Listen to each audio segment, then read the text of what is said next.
Good morning everyone. Hi Destiny में आप सभी का स्वागत है। हम खुदा के निहायत ही शुक्रगुजार हैं कि सुबह खुदा ने हमें फिर मौका दिया कि हम खुदा के कलाम को जो है वो पढ़ सकते हैं, सुन सकते हैं, समझ सकते हैं, और खुदा हमें कुव्वत दे कि हम उस पर चल भी सकें।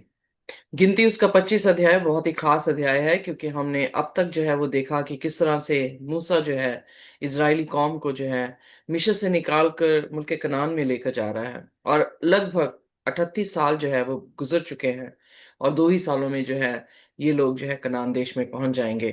अब मोआब के सामने जो हमने देखा कि मोआबी जो थे इनके कजन थे, और किस तरह से वो फिजिकली तो उन पे अटैक नहीं कर सकते थे, पर उन्होंने जो है बलाक का सॉरी बलाम का जो है वो सहारा लिया कि बलाम जो है वो आकर इसको कर्स करे।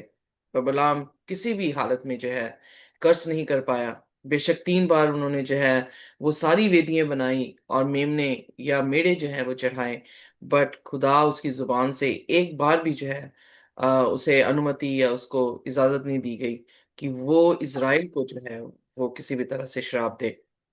बट अब हमें देखने को मिलता है, जब हम प्रकाशित वाक्य उसके दूसरे अध्याय में गए तो वहां पर हमें देखने को मिला कि खुदा के वचन में लिखा था कि बिलाम ने व्यभिचार करवाया इज़राइल से। उसने एक स्कीम दी, एक आइडिया दिया बलाक को, जो कि राजा था मोआब का, कि तू जो है ऐसे खुदा ने इनको श्राप नहीं देना, तू ऐसे कर कि नौजवान लड़कियां जो उनके साथ व्यभिचार करें उनको वहां पे भेज, और वहां पर जो है यू नो लड़के जो हैं अट्रैक्ट होंगे, और ये जो है वो पाप करेंगे, और पाप करने की वजूहत से जो है खुदा इन पे खुद ब खुद जो है वो लानत दे देगा। हमने देखा कि सच में ऐसे ही हुआ। जो बॉर्डर्स में थे, खुदा की हजूरी से काफी दूर बसे हुए थे, उन लोगों तक जो है ये प्रकोप जो है वो पहुंच गया। और बॉर्डर के जितने भी नौजवान थे, आ, मूसा की क्या कह सकते हैं,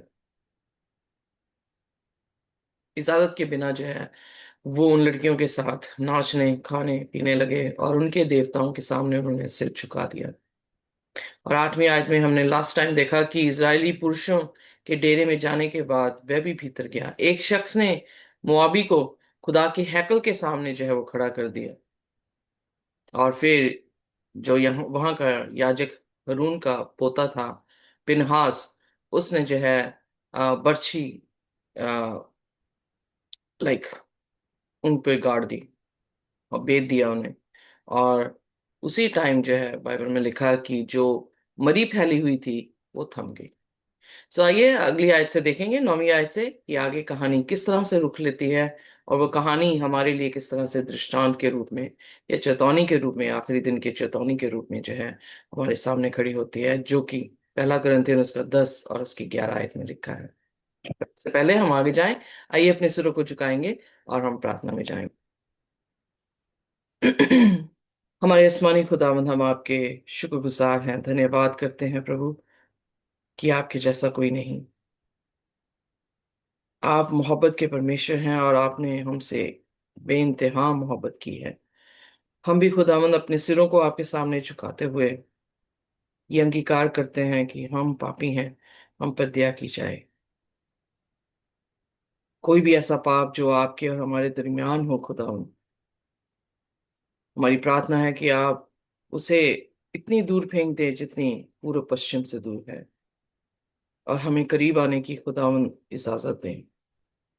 हम आपके चरणों में अपने सिरों को झुकाते हुए खुदावंद,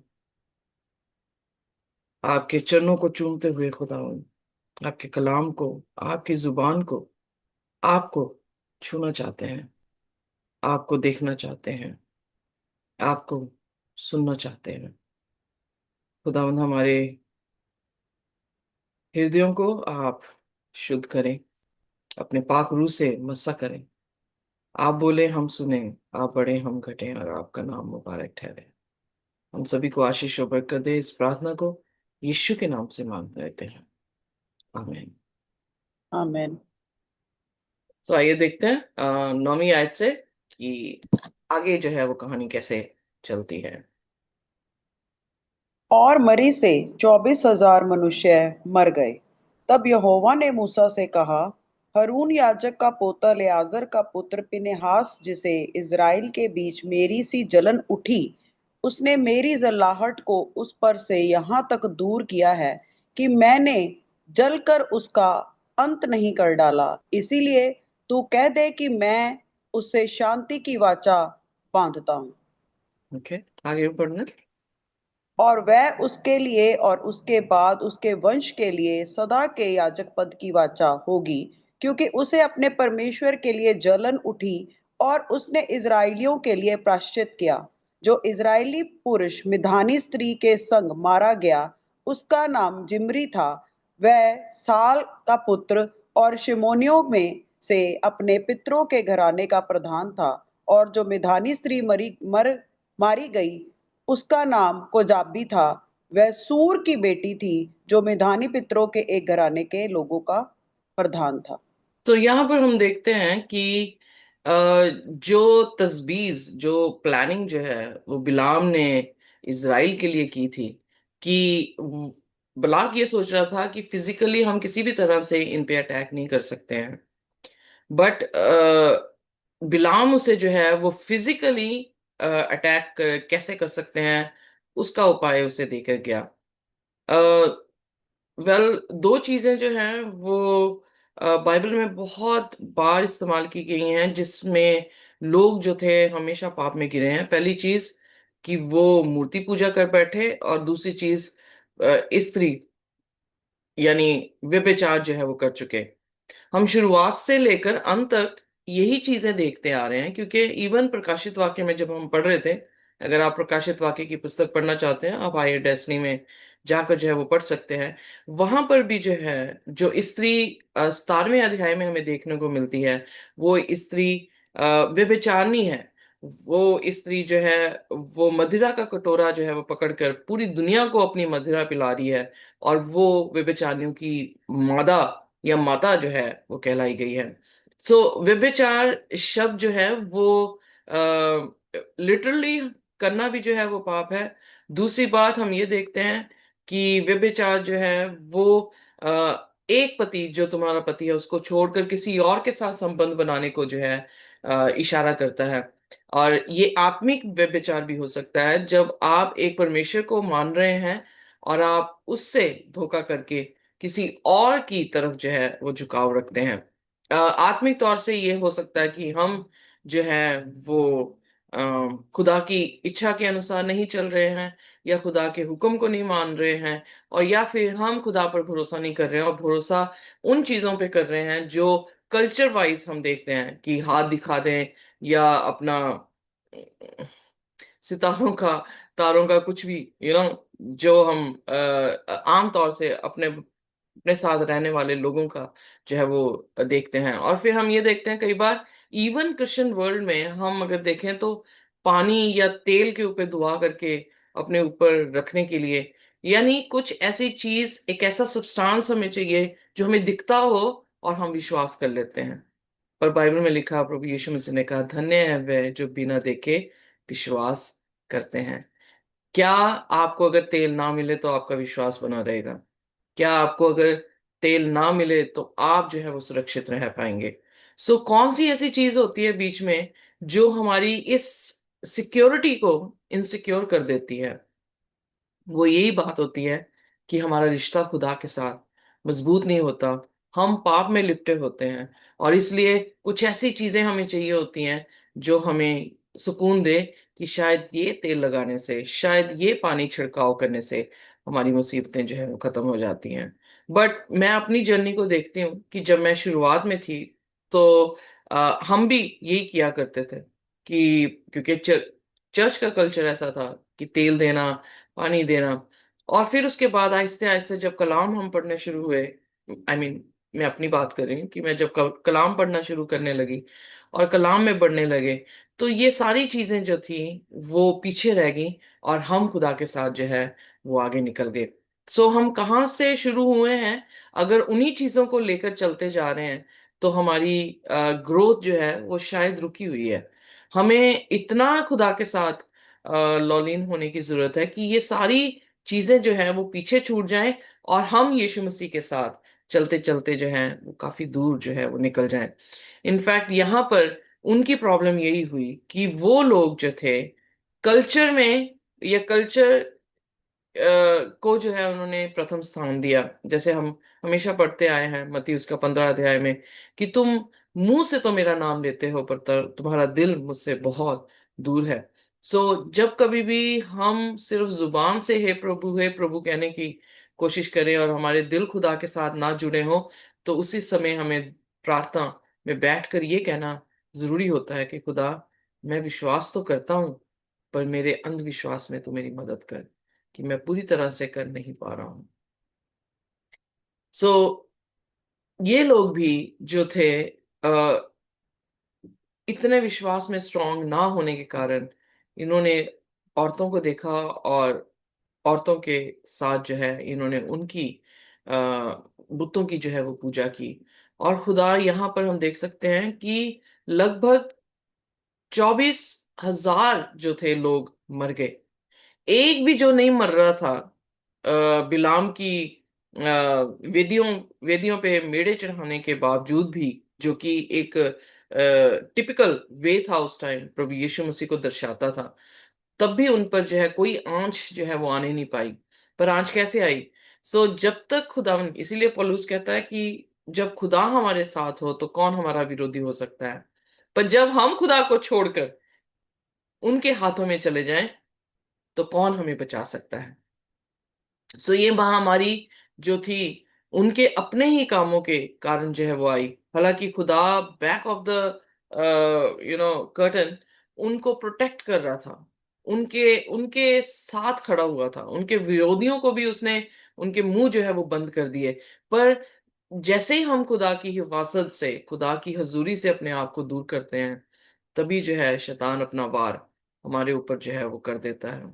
और यहाँ पर 24,000 इसलिए गए क्योंकि उन्होंने खुदा की व्यवस्था को जो है वो तोड़ दिया। और जब हम किसी भी तरह से अपने रिलेशनशिप कीप नहीं कर पाते हैं, चाहे वो हस्बैंड वाइफ की बात मैं करूं, अगर हमारे रिलेशनशिप हम नहीं मजबूत रख पाते हैं, या हम किसी भी तरह से एक दूसरे के साथ क्लोज नहीं होते हैं, तो रिश्ते जो है वो टूट जाते हैं। रिश्तों की जो वाचा है वो भी जो है वो टूट जाती है।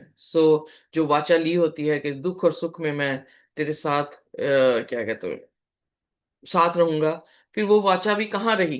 क्योंकि हमने ही अपना पति जो है वो बदल दिया, या हमने ही अपनी औरत जो है वो बदल दी। तो वाचा अपने आप जो है ऑटोमेटिकली जो है वो क्या हो जाती है, खत्म हो जाती है। इसीलिए अगर आपको याद हो, जब हम निर्गमन पढ़ रहे थे, जब हमने देखा कि 32 से 34 आयत में, 34 अध्याय तक, कि किस तरह से उन्होंने मेढ़ा बनाया और मेढ़े के सामने जो है वो प्रायश्चित कर रहे हैं, और मूसा ने आके जो दो तख्ती हैं जिसमें 10 हुक्म थे, उनको उनके सिर पे जो है वो मतलब उस मेढ़े के सिर पे जो सोने का बना हुआ था उस पे मारा। क्या अर्थ था? कि क्या उसने खुदा की डी वैल्यू की? नहीं। उसका अर्थ ये था कि जब वाचा ही टूट गई, जब तुमने वाचा अपने पति से बांधी हो और तुम कोई और पति रख लिया हो, तो फिर जब वाचा ही टूट गई, तो फिर खुदा के हुक्म वहां पे कैसे? Are you getting me? खुदा के हुक्म को फॉलो करना ही आपको वाचा में बांधेगा। M I clear? जी। जी। यहां पर हम देखते हैं कि उन्होंने वाचा ही तोड़ दी, क्योंकि उन्होंने खुदा को छोड़कर बुत परस्ती में जो है दाखिल हुए। जब हम खुदा की हिफाजत को छोड़ते हैं और बुत परस्ती या किसी भी अलग यू नो इन्वायरमेंट में चले जाते हैं, तो क्या होता है? किसके अंडर आ जाते हैं हम? अल्टीमेटली हम शैतान के अंडर है। और फिर वो हमें इतना कैरिड अवे करता है कि हमें पता भी नहीं लगता कि हमने कब खुदा के हुक्म जो है वो तोड़ दिए, और हम जो है उसकी पनाह से जो है वो बाहर चले गए। Be careful. क्रिश्चियन वर्ल्ड में ये सबसे बड़ा धोखा है कि हमें हुक्म नहीं मानना है। पर खुदा के हुक्म मानने से हम उसकी वाचा में हैं, उसके संबंध में हैं, उसकी सुरक्षा में हैं। और अगर हम नहीं मानते हैं उसके वाचा हमारे साथ टूट जाती है, और हम जो है खतरे के पास जो है वो आ जाते हैं। और इनफैक्ट खुदा ने मूसा से कहा कि जो पिनहास था, जो कि एलियाजर का बेटा और हरून का पोता था, उसके साथ खुदा ने जो है वाचा बांध ली कि ये हमेशा का जो है वो याजक पद जो है वो इन्हें दिया जाएगा। क्यों? क्योंकि उसने पाप को काटा। दूसरी बात यहाँ पे लिखा है कि उसने इज़राइल के लिए प्रायश्चित किया। याजक हरून जो था वो यीशु मसीह का प्रतीक था, क्योंकि यीशु मसीह आने वाले समय में क्या करने वाले थे? पाप को काटने वाले थे और हमारे लिए इंटरसीड या हमारे लिए दुआएं करने वाले थे, या हमारे लिए प्रायश्चित जो है वो करने वाले थे। सो इसलिए जब उसने जीसस का प्रतीक वहां पर शो किया, तो हम देख सकते हैं। आप कहेंगे कि जीसस ने पाप कैसे काटा? जीसस ने क्रूस पर जो है अपनी जान देकर पाप को जो है या मौत को जो है वो कुचला। और क्लाइमैक्स में जब यीशु मसीह दोबारा आ रहे हैं, तो हम वचन में देखते हैं कि वो सारे पाप को जो है वो खत्म कर देगा। आइए देखते हैं प्रकाशित वाक्य और उसका 22 अध्याय।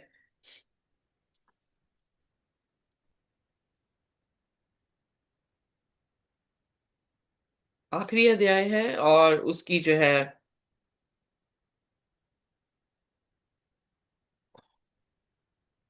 30वीं आयत से जो है हम पढ़ देंगे। जी।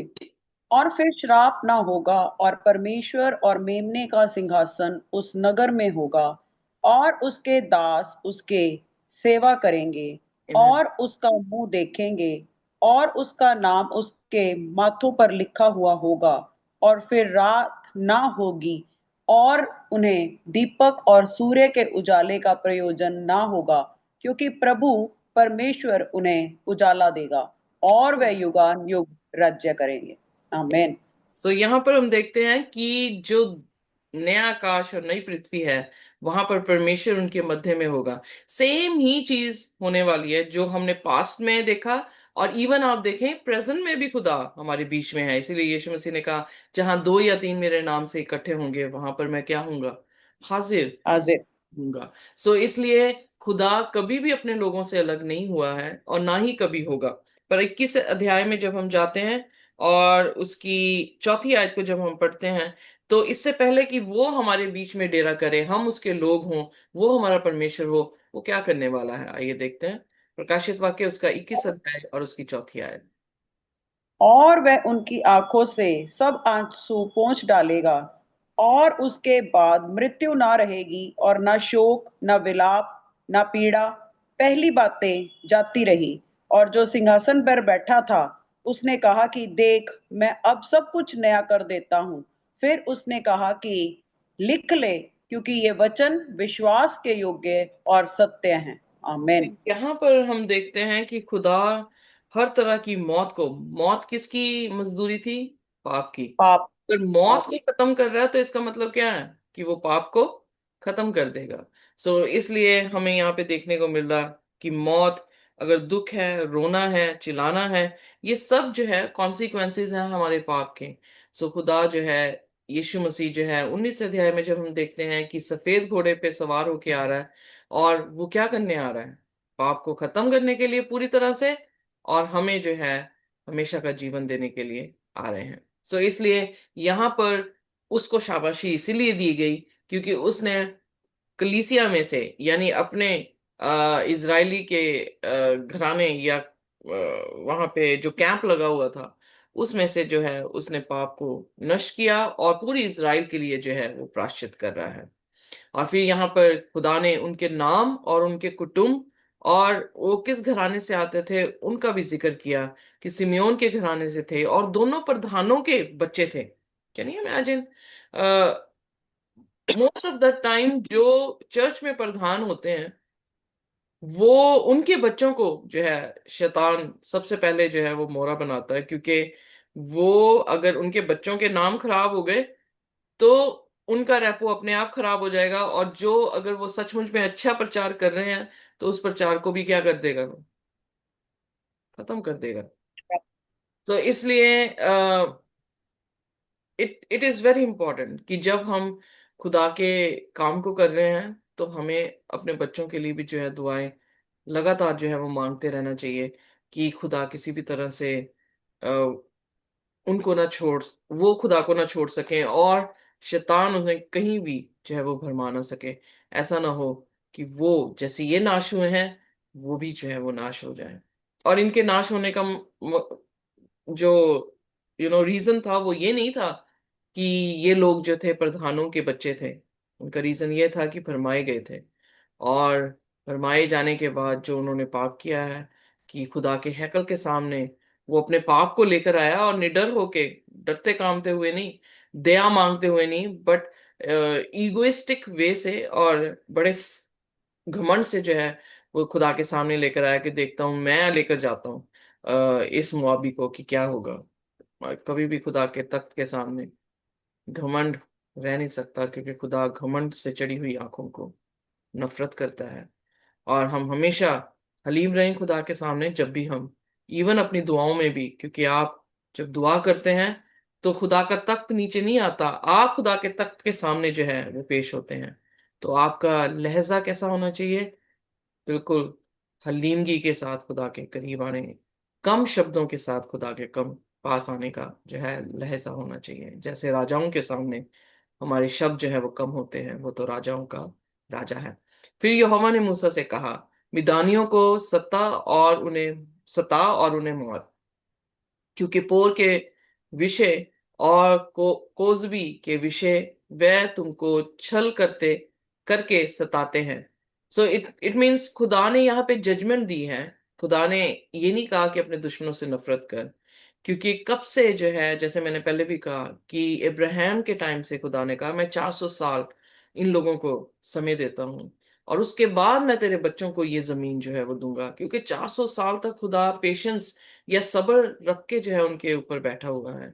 और अगर एक भी वहां पर धर्मी होता तो खुदा किसी तरीके से उस धर्मी को जो है वो बचा लेते। क्योंकि जिस तरह से कनानी औरत को जो है वो बचाया, रहाब को बचाया, तो रहाब के घर में जितने भी उसके छत के नीचे थे उन सबको जो है वो बचा लिया गया। बट अफसोस की बात कि खुदा ने यहाँ पर उन्हें सताने को और मारने को कहा गया, क्योंकि खुदा ने जजमेंट जो है उनकी कर दी थी।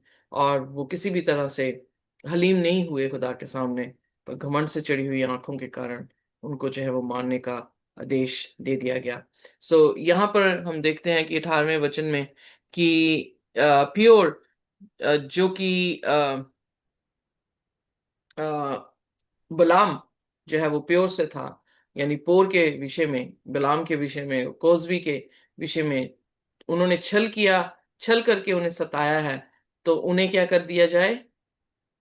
मार दिया जाए। कोसबी का एक मिधानी प्रधान की बेटी और माधियों की जाति बहन थी, और मरी के दिन पे पोर के मामले में मारी गई। सो इस तरह से उनका जितने भी जो है मादी उनके कजन्स थे, उनकी चलाने वाले लोग जिन्होंने, यानी ब्लाक और उसकी राजकुमारी हैं, जो भी उनके रिलेशन में थे, उन सबको जो है वो मार दिया गया। इसीलिए पौलुस कहता है, तू और तेरा घराना निजात पाएगा। अगर एक व्यक्ति भी तौबा करता है तो उसके घराने पे भी जो है वो दया की जाएगी। अगर एक व्यक्ति खुदा के सामने बलवा करता है तो उसके घराने को भी जो है वो क्या कर दिया जाएगा? नाश कर दिया जाएगा। इसीलिए उसने लिखा कि अगर कोई पश्चाताप ना करे तो मैं जो हूँ उसके आने वाली जनरेशन पे भी जो है वो क्या करता हूँ, दंड जो हूँ वो देता हूँ। So it is always good to be humble. और ये हमेशा हमें ये लेसन याद रखना चाहिए कि हम में कोई भी ऐसी कुव्वत तो ताकत नहीं है, हमें कुछ भी अच्छा नहीं है। और ना ही हमें कंपेयर करना चाहिए दूसरे लोगों के साथ, क्योंकि हम उनसे भी अच्छे नहीं हैं। एक ही अच्छा है, और वो खुदावंद है, जो बाइबल में लिखा भी है। यीशु मसीह को आकर एक सरदार कहने लगा, हे अच्छे गुरु, तो यीशु ने उससे कहा, अच्छा कोई नहीं है, सिर्फ एक ही है, और वो कौन है? खुदा है। तो इसलिए आइए अपनी आंखें उस अच्छे खुदा पर लगा कर रखें, और डरते और कांपते उसके पास आए, उसके हुक्मों को जो है उसकी फरमानी करते रहें। जो हमारा बेस्ट हमसे हो सकता है खुदा के लिए, उसे हम करते रहें, और पाकरू से ये मांगते रहें कि वो आए और हमारे बीच में होकर, यीशु हमारे बीच में होकर सब अच्छे भले काम, धार्मिकता के काम जो है वो करता चला जाए, ताकि हम उसकी नजरों में कभी भी पापी ना दिखें, बल्कि क्या दिखें? निर्दोष दिख सकें। Amen? Amen. आइए अपने सिरों को झुकाएंगे और प्रार्थना करेंगे। कोई भी जन जो है वो हमारे लिए प्रार्थना कर सकता है।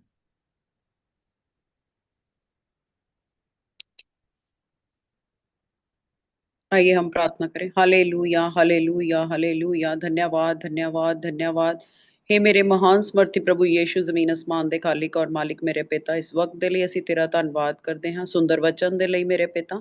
ਅੱਜ ਦੇ ਪਰਮੇਸ਼ਵਰ ਮੰਨੇ ਦੇ ਲਈ ਪਰਮੇਸ਼ਵਰ ਅਸੀਂ ਤੇਰਾ ਧੰਨਵਾਦ ਕਰਦੇ ਹਾਂ ਕਿ ਤੂੰ ਨਿਆਈ ਪਰਮੇਸ਼ਵਰ ਹੈ ਪਰਮੇਸ਼ਵਰ। ਤੇਰੀ ਦਇਆ ਪ੍ਰਭੂ ਜੀ ਬਹੁਤ ਵੱਡੀ ਹੈ ਪਰਮੇਸ਼ਵਰ। ਤੂੰ ਗੁੱਸਾ ਕਰਨ ਚ ਧੀਮਾ ਹੈ ਮੇਰੇ ਪਿਤਾ। ਪਰਮੇਸ਼ਵਰ, ਜਦੋਂ ਅਸੀਂ ਆਪਣੇ ਜੀਵਨਾਂ ਨੂੰ ਵਚਨ ਦੇ ਨਾਲ ਤੋਲਦੇ ਹਾਂ ਤਾਂ ਅਸੀਂ ਪਾਪੀ ਹਾਂ, ਗੁਨਹਗਾਰ ਹਾਂ ਮੇਰੇ ਪਿਤਾ, ਪਰ ਤੂੰ ਬਖਸ਼ਣ ਵਾਲਾ ਪਰਮੇਸ਼ਵਰ ਹੈ ਪ੍ਰਭੂ।